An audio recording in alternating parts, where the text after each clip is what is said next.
All right, boys and girls, welcome to day 2 of your cicada. Now we're going to paint things a little different. You're going to use liquid watercolor. So I bought these little containers. Please do not pick them up. You can open one color at a time, and I'm hoping that by the time I get to you boys and girls doing this work, we can have one container of paint per student. You're going to have to share this with another class, so please don't be a paint hog or a paint destroyer and ruin the entire set.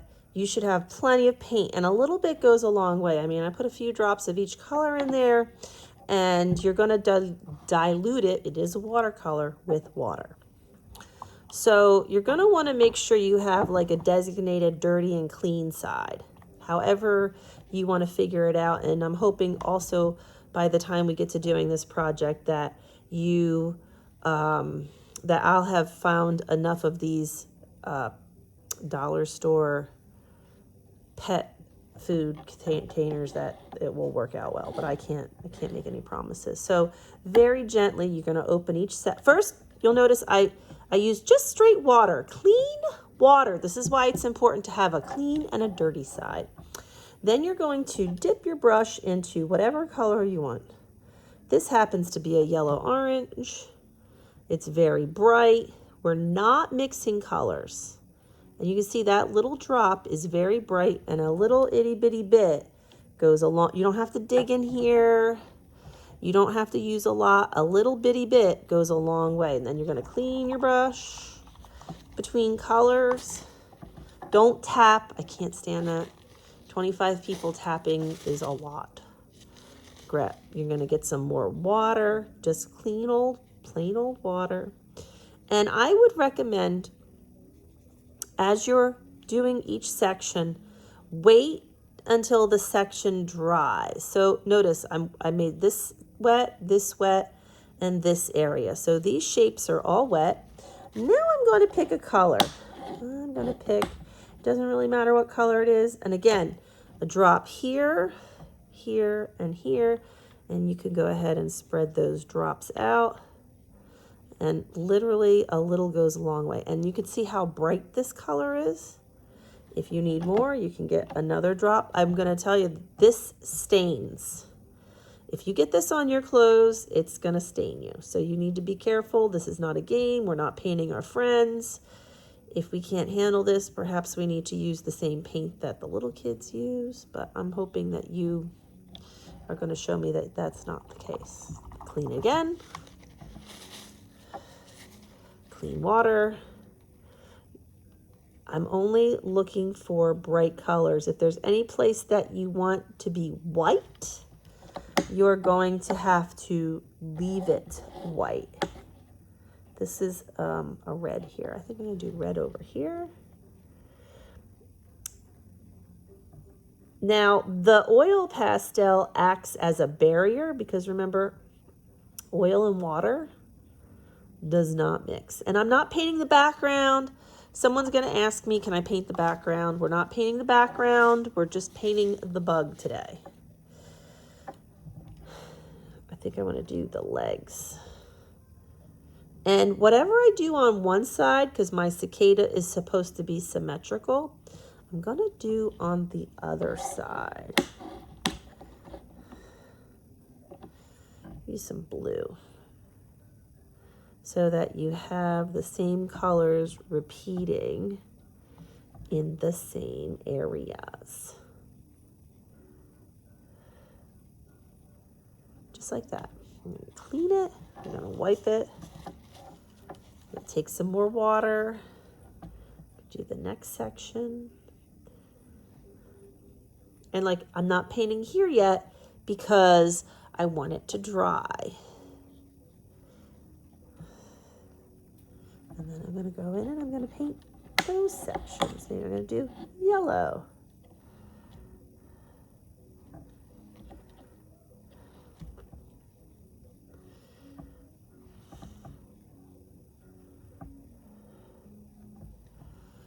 Yellow.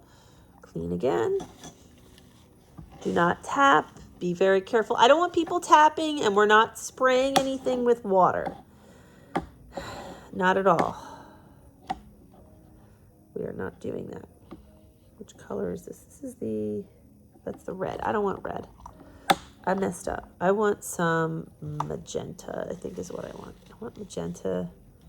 And did I paint here? No. Okay.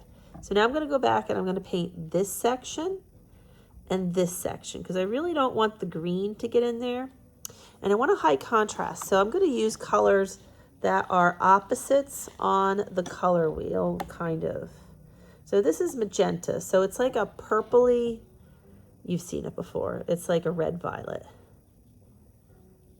How pretty is that?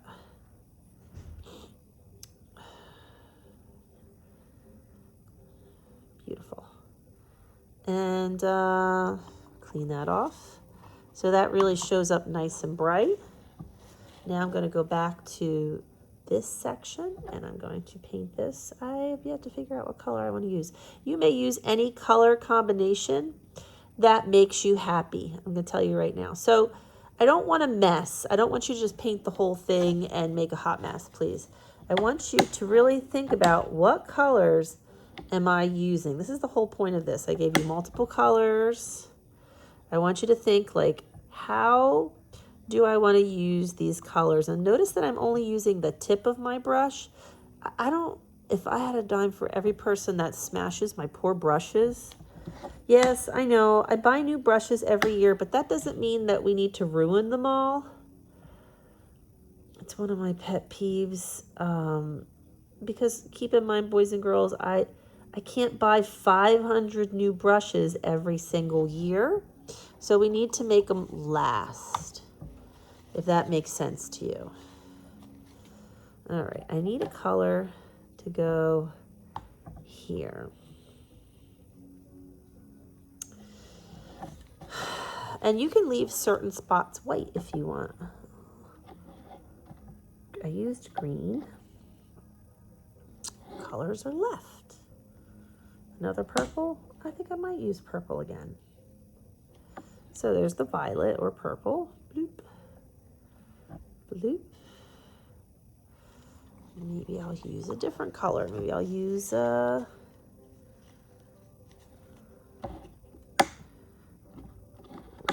Oh, we used orange up there. Maybe we'll use red. No, we got plenty of red. More orange. We want orange. I'll tell you why. Orange. There's a yellow. It's a yellow orange, but you can see it's pretty orangey. Any other colors that I should use again?